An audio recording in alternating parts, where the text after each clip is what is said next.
Ce devait être une matinée affreuse. Le temps était tellement chaud et l'air si poussiéreux. Les gens mouraient de faim dans la rue et le sol était tellement chaud qu'il semblait prêt à s'embraser.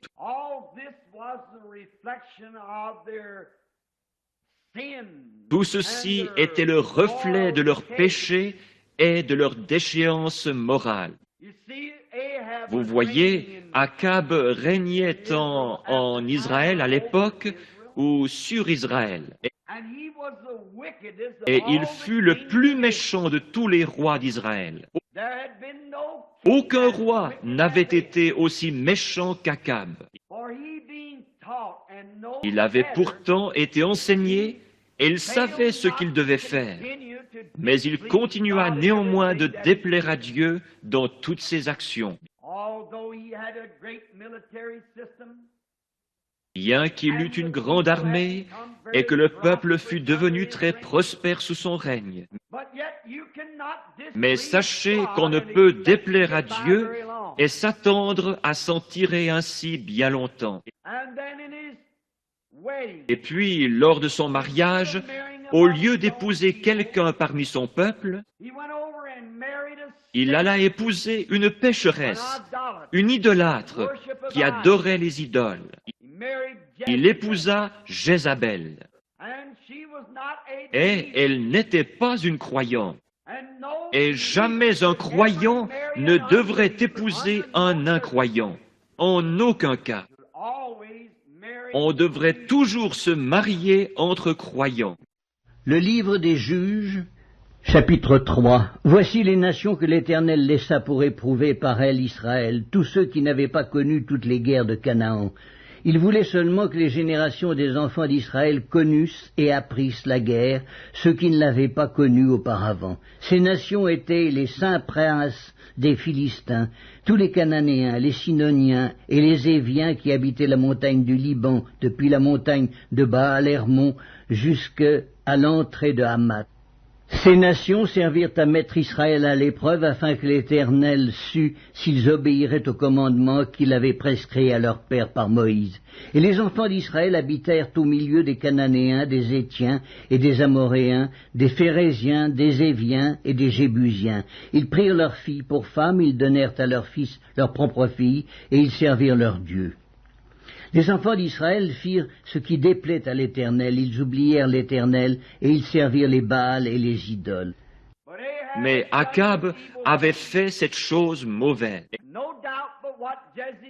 Et Jézabel était sans doute une belle femme.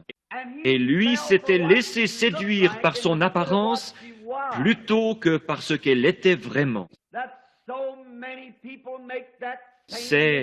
Tant de gens commettent cette même erreur encore aujourd'hui. Et elle avait introduit l'idolâtrie dans la nation, parmi le peuple. Et le peuple, les prêtres, leurs ministres, avaient succombé à cette grande revendication populaire. Voilà bien le tableau de notre pays aujourd'hui. Nous avons cédé à la demande populaire. Sans doute, les prêtres pensaient-ils que tout irait bien tant que leur gouvernement l'approuvait. Mais peu m'importe ce que le gouvernement approuve, ce doit être ce que Dieu approuve. Et les gens pensaient qu'il n'y aurait pas de mal à ce qu'ils se permettent quelques-unes de leurs choses mondaines. On pourrait me demander d'expliquer ce que je viens de déclarer, disant qu'il s'agit là d'un tableau tout à fait comparable à aujourd'hui. Peut-être ne nous considérons-nous pas comme des adorateurs d'idoles, mais nous le sommes. Et le gouvernement souscrit à cela. Les gens aujourd'hui sont des adorateurs d'idoles, parce qu'ils adorent des idoles. Certains d'entre eux adorent des vedettes de cinéma et en font leurs idoles. Certains adorent l'argent et en font leur idole. Et certains adorent des vedettes de télévision et en font leurs idoles. En fait, tout ce que vous faites passer avant Dieu est une idole, peu importe ce que c'est. Même Satan, notre grand adversaire, est tellement astucieux qu'il place parfois même l'Église avant Dieu. Vous pouvez avoir une grande Église, peut-être est-ce un grand édifice, ou peut-être une grande dénomination, et peut-être même est-ce une grande congrégation. Mais ne laissez rien passer avant Dieu dans votre cœur. Tout ce qui passe avant Dieu est une idole. Et ces gens savaient qu'ils n'étaient plus aussi spirituels qu'ils l'avaient été sous le règne d'autres rois. Et ils croyaient que, simplement parce qu'ils étaient une nation religieuse, tout irait bien. Et c'est là où nous en sommes arrivés également. Je parlais il y a quelques mois à un de mes très chers amis. Et il dit, Frère Branham, je trouve que vous êtes trop impitoyable pour les États-Unis. Il dit, vous vociférez constamment contre le péché et vous répétez que Dieu va punir cette nation. Je dis, il doit le faire afin d'être juste. Il dit, mais frère Branham, vous oubliez que cette nation fut fondée sur les Écritures,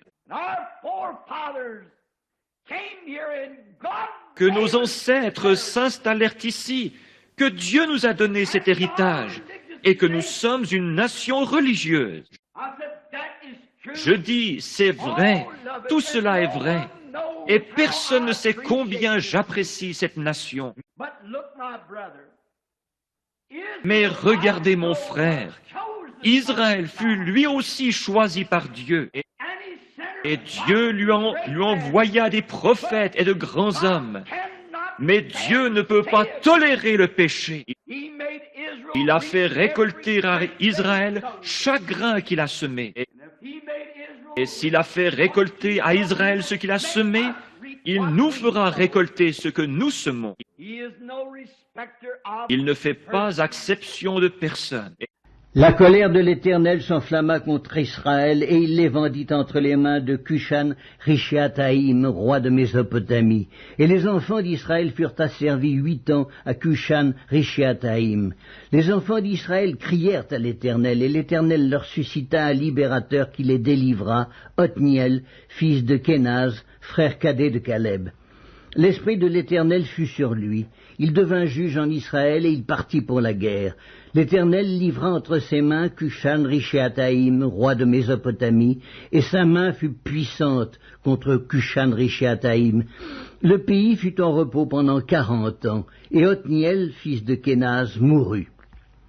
Les enfants d'Israël firent encore ce qui déplaît à l'Éternel, et l'Éternel fortifia Églon, roi de Moab, contre Israël, parce qu'ils avaient fait ce qui déplaît à l'Éternel. Églon réunit à lui les fils d'Ammon et les Amalécites, et il se mit en marche. Il battit Israël, et ils s'emparèrent de la ville des palmiers. Et les enfants d'Israël furent asservis 18 ans à Églon, roi de Moab.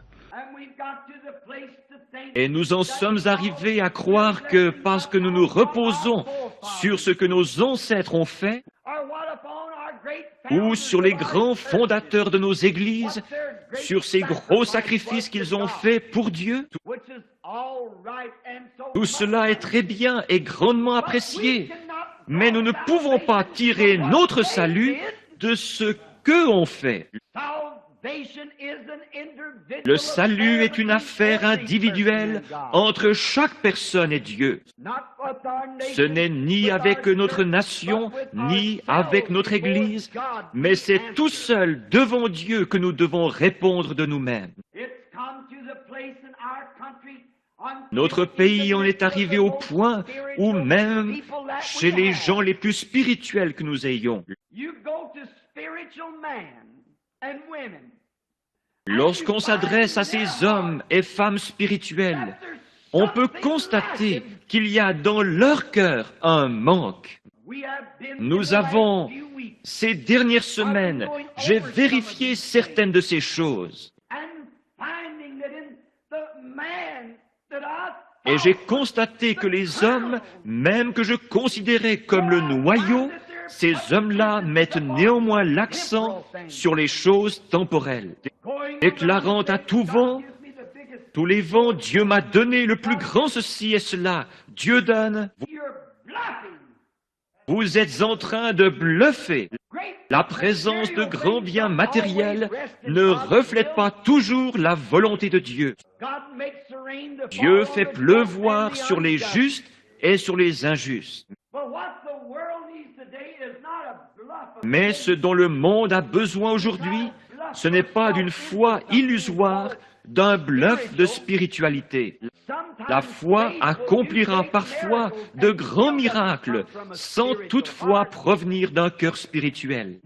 Notre Seigneur n'a-t-il pas déclaré « Plusieurs viendront à moi en ce jour-là, disant « N'ai-je pas fait ceci et cela par ton nom ?» Et je leur dirai ouvertement « Retirez-vous de moi, vous qui commettez l'iniquité. » Qu'est-ce que l'iniquité? C'est quand vous savez faire ce qui est bien et que vous refusez de le faire. Je ne vous ai jamais connu, dira-t-il, et nous vivons en ce jour-là. Jérémie, chapitre 12. Tu es trop juste, Éternel, pour que je conteste avec toi. Je veux néanmoins t'adresser la parole sur tes jugements. Pourquoi la voie des méchants est-elle prospère? Pourquoi tous les perfides vivent-ils en paix? Tu les as plantés, ils ont pris racine, ils croissent, ils portent du fruit. Tu es près de leur bouche, mais loin de leur cœur. Ce dont nous avons besoin aujourd'hui, ce n'est pas d'une foule de choses matérielles. Nous possédons cela. Nous n'avons pas besoin de plus grandes églises. Nous n'avons pas besoin de plus grosses congrégations. Nous n'avons pas besoin de plus d'émissions à la radio et à la télévision. Nous n'avons pas vraiment besoin de plus de ces choses. Mais ce qu'il nous faut aujourd'hui pour être spirituels, ce sont des gens qui s'humilieront devant Dieu, peu importe qu'ils soient sans le sou, et qui prieront jusqu'à ce que cet esprit en eux ait été satisfait par la bonté de Dieu, et que dans leur cœur se produise un réveil qui changera leurs attitudes et l'atmosphère dans laquelle ils vivent. Peut-être n'aurez-vous pas même une paire de chaussures aux pieds. Peut-être serez-vous vêtus de haillons, mais là dans votre cœur, quelque chose chantera les mélodies de Dieu. Je préférerais avoir cela que tout l'or du monde. On ne peut donc pas affirmer que les choses naturelles soient toujours le signe de la bénédiction de Dieu. David en parla au Seigneur, lui disant avoir vu le méchant s'étendre comme un gros arbre verdoyant. Mais Dieu lui demanda, « As-tu déjà considéré sa fin? Peu importe que nous portions de bons vêtements et que nous ayons beaucoup à manger, ce ne sont pas ces choses qui vont dans la présence de Dieu. Ce corps qui nous abrite se détériore, peu importe comment il est traité. Mais cette âme à l'intérieur de l'homme, cet état d'esprit, voilà ce qui s'introduit dans la présence du Dieu vivant. Nous considérons les choses comme allant de soi. Nous pensons que simplement parce que nous sommes une nation, c'est ce qu'Akab et tout Israël avaient fait ce jour-là. Ils avaient présumé que tout allait bien. Leurs prêtres et leurs prédicateurs leur répétaient constamment « Tout va bien, tout va très bien ». Mais il y en avait un qui, lui, criait contre ce qui était mal. Parce qu'il savait qu'un Dieu saint ne peut se satisfaire d'une religion moderniste dépourvue de sainteté. Jérémie, chapitre 6. Fuyez, enfants de Benjamin, du milieu de Jérusalem, sonnez de la trompette à Tekoa, élevez un signal à Beth-Akerem, car on voit venir du septentrion le malheur et un grand désastre. La belle et la délicate, je la détruis, la fille de Sion. Vers elle marchent des bergers avec leurs troupeaux, ils dressent des tentes autour d'elle, ils broutent chacun sa part. Préparez-vous à l'attaquer. Allons, montons en plein midi, malheureusement pour nous le jour baisse, les ombres du soir s'allongent. Allons, montons de nuit, détruisons ses palais. Car ainsi parle l'Éternel des armées, abattez les arbres, élevez des terrasses contre Jérusalem, c'est la ville qui doit être châtiée, il n'y a qu'oppression au milieu d'elle. Comme un puits fait jaillir ses eaux, ainsi elle fait jaillir sa méchanceté. Il n'est bruit en son sein que de violence et de ruine. Sans cesse à mes regards s'offrent la douleur et les plaies. Reçois instruction, Jérusalem, de peur que je ne m'éloigne de toi, que je ne fasse de toi un désert, un pays inhabité. Ainsi parle l'Éternel des armées. On grappillera comme une vigne les restes d'Israël. Porte-y de nouveau la main, comme le vendangeur sur les ceps. À qui m'adresser et à qui prendre à témoin pour qu'on écoute? Voici, leur oreille est incirconcise et ils sont incapables d'être attentifs. Voici, la parole de l'Éternel est pour eux un opprobre, et ils n'y trouvent aucun plaisir. Je suis plein de la fureur de l'Éternel, je ne puis la contenir. Répands-la sur l'enfant dans la rue et sur les assemblées des jeunes gens, car l'homme et la femme seront pris, le vieillard et celui qui est chargé de jour. Leurs maisons passeront à d'autres, les champs et les femmes aussi, quand j'étendrai ma main sur les habitants du pays, dit l'Éternel.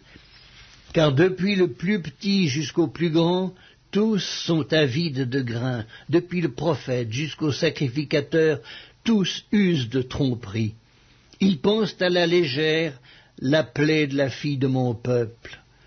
Paix, paix, disent-ils, et il n'y a point de paix. Ils seront confus car ils commettent des abominations. Ils ne rougissent pas, ils ne connaissent pas la honte. C'est pourquoi ils tomberont avec ceux qui tombent. Ils seront renversés quand je les châtierai, dit l'Éternel.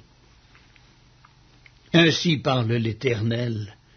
Placez-vous sur les chemins, regardez et demandez quels sont les anciens sentiers, quelle est la bonne voie. Marchez-y et vous trouverez le repos de vos âmes. Mais ils répondent, nous n'y marcherons pas.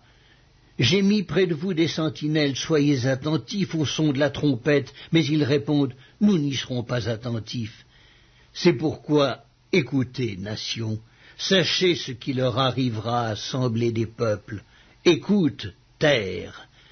Voici, je fais venir sur ce peuple le malheur, fruit de ses pensées, car ils n'ont point été attentifs à mes paroles, ils ont méprisé ma loi. Qu'ai-je besoin de l'encens qui vient de Séba, du roseau aromatique d'un pays lointain? Vos holocaustes ne me plaisent point, et vos sacrifices ne me sont point agréables. C'est pourquoi, ainsi parle l'Éternel, voici, je mettrai devant ce peuple des pierres d'achoppement contre lesquelles se heurteront ensemble pères et fils, voisins et amis, et ils périront. Ainsi parle l'Éternel. Voici, un peuple vient du pays du septentrion, une grande nation se lève des extrémités de la terre. Ils portent l'arc et le javelot, ils sont cruels, sans miséricorde. Leur voix mugit comme la mer. Ils sont montés sur des chevaux, prêts à combattre comme un seul homme, contre toi, fille de Sion. Et le Dieu du ciel est encore le même aujourd'hui. Tous nos efforts et ces grandes choses que nous essayons de faire, Dieu ne sera jamais satisfait par autre chose qu'une vie entièrement sanctifiée devant lui. Nous aurons beau construire des écoles, des lieux de pèlerinage et des tabernacles, nous aurons beau avoir des organisations, nous aurons beau faire de grandes choses, mais néanmoins Dieu ne sera pas satisfait tant que l'âme humaine ne deviendra pas sanctifiée sur l'autel de Dieu et consacrée aux œuvres de Dieu. Et on ne trouve plus cela. Nos réunions de prière sont si faibles. À peu près 1 minute de prière et hop, au lit. Nous constatons que c'est ainsi et ça peut être 1 fois ou 2 par jour. Nous sommes tous coupables. Notre nation se dégrade moralement. Nous avons des Billy Graham et des Oral Roberts partout. Mais tant qu'une soif ne s'installera pas dans le cœur de l'Amérique pour la ramener à nouveau à un Dieu vivant, à une expérience vivante, à une foi immortelle dans le Dieu vivant, nous ne faisons pour ainsi dire que nous démener en vain. Nous avons beau marcher le torse bombé, le faux col tourné vers l'arrière et descendre la rue, cherchant à être appelé docteur ou révérend. Nous avons beau être les pasteurs des plus grandes églises du pays, et être pieux au possible, si bien que nul ne puisse nous accuser de quoi que ce soit. Mais tant que cette âme qui se trouve à l'intérieur de nous ne brûlera pas pour Dieu, tant qu'il n'y aura pas à l'intérieur quelque chose qui soupire après lui, comme une biche soupire après des courants d'eau, ainsi mon âme soupire après toi, ô Dieu, tant que nous n'en viendrons pas à une expérience de cet ordre-là.